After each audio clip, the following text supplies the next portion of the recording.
Navy SARCs. Air Force PJs. Two of the most elite operators in the world of special operations medicine. What sets them apart? What do they have in common? What can they do? Let's take a dive into what you need to know about Navy SARCs and Air Force PJs.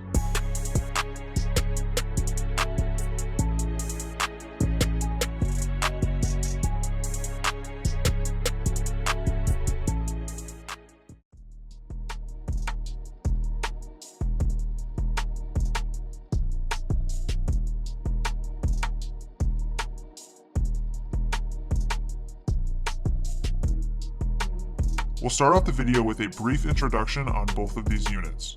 Let's kick it off with the Navy SARCs. SARC stands for Special Amphibious Reconnaissance Corpsmen. Navy SARCs are Navy corpsmen with extensive training in special operations medicine. Officially referred to as SOIDCs, which stands for Special Operations Independent Duty Corpsmen, they are practically on par with a physician's assistant. Plus, they are trained up to speed with whichever unit they are embedded with. Now onto the PJs. Air Force PJs, officially referred to as Pararescuemen, are operators whose main mission is to save lives. They are trained and equipped to get anywhere, at any time, by whatever means necessary, to retrieve and rescue those who need it. They are typically tasked with recovery and medical treatment of personnel in humanitarian and combat environments. PJs also learn extensive medicine and are often embedded in soft units as the medical element due to the training they receive. Alright, you just got a taste of what both of these elite warriors are. Let's dig a little deeper and go over their capabilities, missions, and opportunities.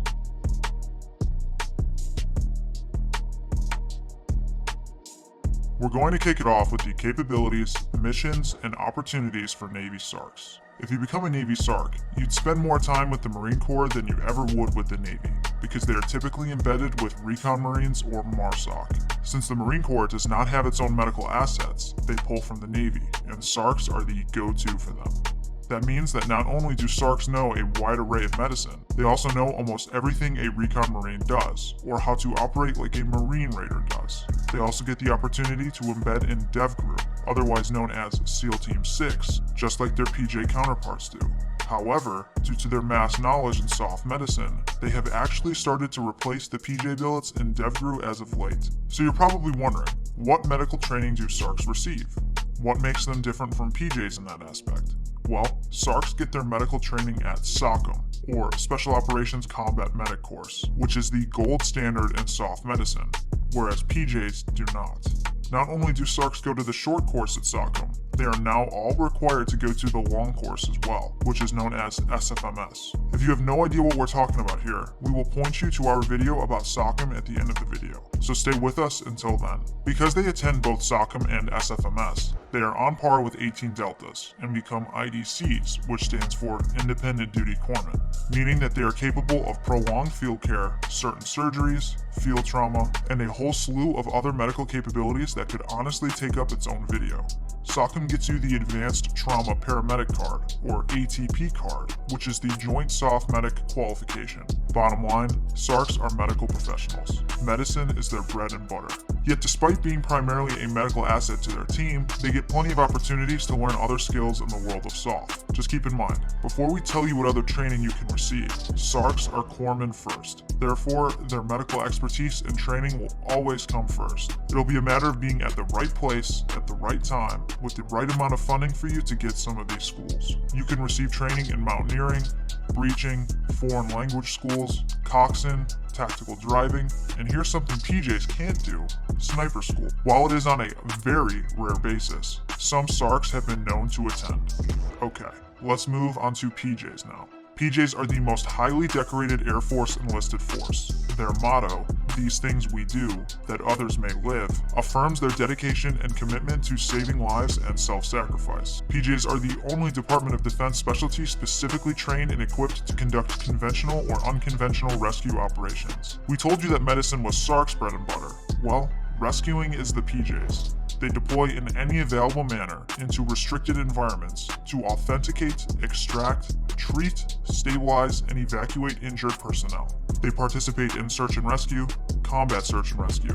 And here's something pretty cool you probably didn't know about PJs. Did you know General Discharge has an Instagram? We actively post memes, video updates, and whatever else we feel like. Join the team and follow us at general.discharge. Links in the description. Now back to the video. They perform recovery support for NASA, meaning that when the astronauts land in the sea after coming back from space, they're the ones to pick them up. That's some pretty neat stuff. While PJs don't necessarily refer to themselves as medics, they are among the most highly trained emergency trauma specialists in the military. They maintain a paramedic qualification throughout their careers. With this medical and rescue expertise, along with their deployment capabilities, PJs are able to perform life-saving missions in the world's most remote areas. The medical training they receive in their pipeline provides instruction in minor field surgery, pharmacology, combat trauma management, advanced airway management, and military evacuation procedures. The course is called Pararescue EMT Paramedic Training.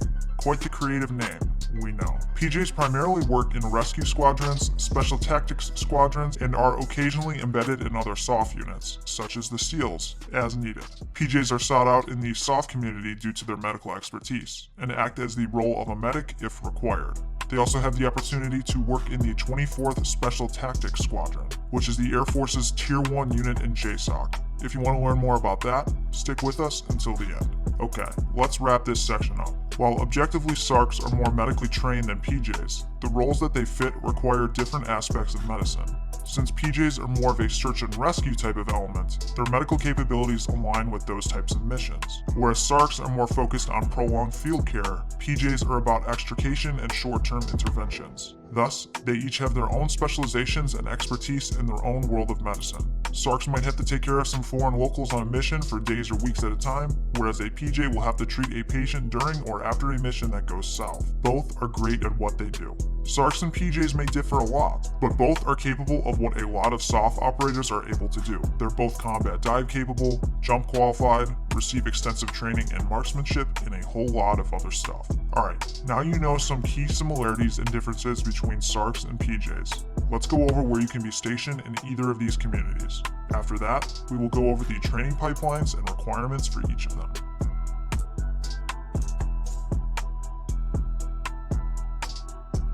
We'll start off with SARCs. As a Navy SARC, you can be stationed at 2nd Recon Battalion, 2nd Marine Raider Battalion, and 3rd Marine Raider Battalion in Camp Lejeune, North Carolina, 1st Recon Battalion and 1st Marine Raider Battalion in Camp Pendleton, California, 3rd Recon Battalion in Okinawa, Japan, 4th Recon Battalion in San Antonio, Texas, and in Dam Neck, Virginia if you so happen to be with DevGru.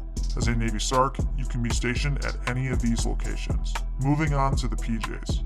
PJs can be stationed at Hurlburt Field, Florida, Pope Field, North Carolina, Cannon Air Force Base, New Mexico, Nellis Air Force Base, Nevada, Joint Base Lewis McChord, Washington, Moody Air Force Base, Georgia, Davis-Monthan Air Force Base, Arizona, Aviano Air Base, Italy, Kadena Air Base, Japan, and RAF Mildenhall, United Kingdom. As a PJ, you can be stationed at any of these locations. Alright, now you know where you might be stationed if you become a SARC or PJ. Now you're probably wondering what kind of training is required for both of these. Let's get into it.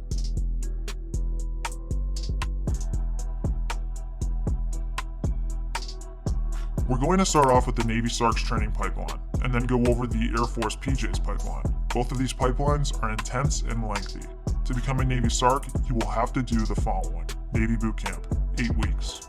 Hospital Corpsman A School, 14 weeks. Field Medical Training Battalion, FMTB, 8 weeks. RTAP, Recon Training and Assessment Program, formerly known as BRPC, 5 weeks. Basic Reconnaissance Course, BRC, 13 weeks. SOCM and SFMS, roughly 12 months. Marine Combatant Dive School, 8 weeks. Dive Medicine Course, 5 weeks. U.S. Army Airborne Jump School, 3 weeks. You'll also go to SEER School at some point, which is 3 weeks long. Depending on how slots line up, this pipeline can take anywhere from 2 to 3 years. The attrition rate for the Navy SARC pipeline is decently high, with most occurring during RTAP, BRC, and SOCM due to its academic difficulty. While we gave it to you in that order, it's not guaranteed that's how you will complete it. Some people go to jump and dive before SOCM, some people go after SOCM. It just depends. Don't think too much into it. Okay, now onto the PJ's pipeline. In order to become a PJ, you will have to do the following. Air Force Basic Military Training, BMT, 8 weeks. Special Warfare Preparatory Course, 8 weeks. Special Warfare Assessment and Selection, 4 weeks. Special Warfare Pre-Dive Course, 4 weeks. Special Warfare Combat Dive Course, 8 weeks. U.S. Army Airborne School, 3 weeks. Military Freefall School, 4 weeks. SEER Training, 3 weeks. Pararescue EMT B course, 7 weeks. Pararescue EMT P course, 30 weeks. Pararescue Apprentice course, 22 weeks. Whew, that was a lot. The PJ pipeline has a very high attrition rate as well, at about roughly 75 to 80%. That means about 1 in 5 people make it through the pipeline. That should speak for itself. Okay, so now you know what schools you'll be expected to attend if you decide to embark on either of these journeys. But do you even qualify to give it a shot? Let's see.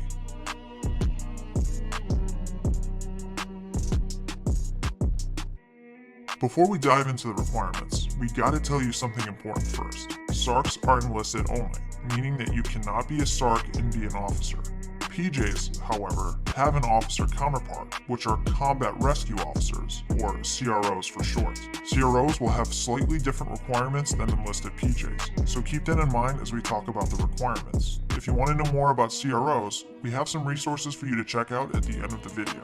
Okay, let's go over the requirements for SARCs first, and then PJs. These are the basic requirements to become a SARC with an HM-ATF contract. On top of that, you have to pass the PST, which stands for Physical Screening Test. SARC PST standards are the Navy SEALs PST standards, which are these. Those are the minimums though, so shoot for much higher than that if you want a contract. There's multiple routes to becoming a SARC, so if you want to know how to become a Navy SARC, wait until the end of the video. Okay, now on to the PJ's requirements. These are the requirements you'll need to meet in order to become a PJ. On top of that, you'll have to pass the PAST, which stands for Physical Ability and Stamina Test.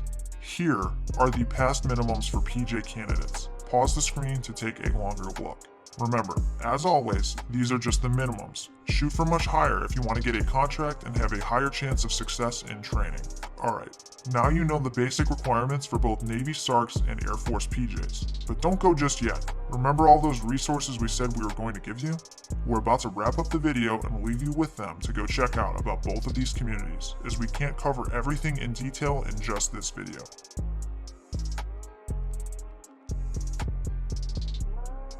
During this video, you learned that the Navy SARCs and Air Force PJs are quite similar, yet very different. They're both trained in soft medicine, but both execute it for different purposes and missions. They both have highly skilled operators, with SARCs having a focus on prolonged field care and learn skills with whichever unit they embed with, and PJs having a focus on rescue operations. But at the end of the day, they're both awesome. If you made it this far with us, which do you prefer, SARCs or PJs?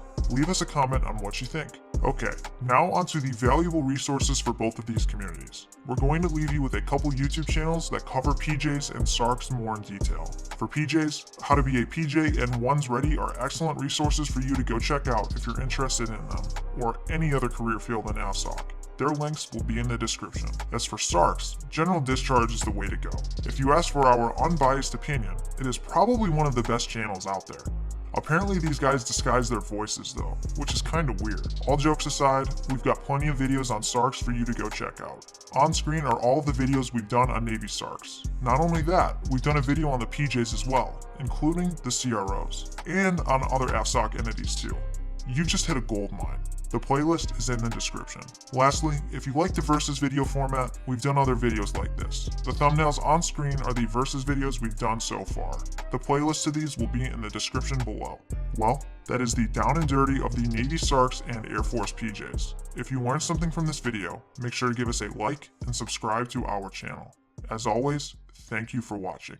Do you even want to be here? A big shout out to all of our patrons over at our Patreon. Thank you all so much for taking the extra step in supporting our channel. It is much appreciated. If you'd like to be featured on a General Discharge video, go give our Patreon a look and join the team.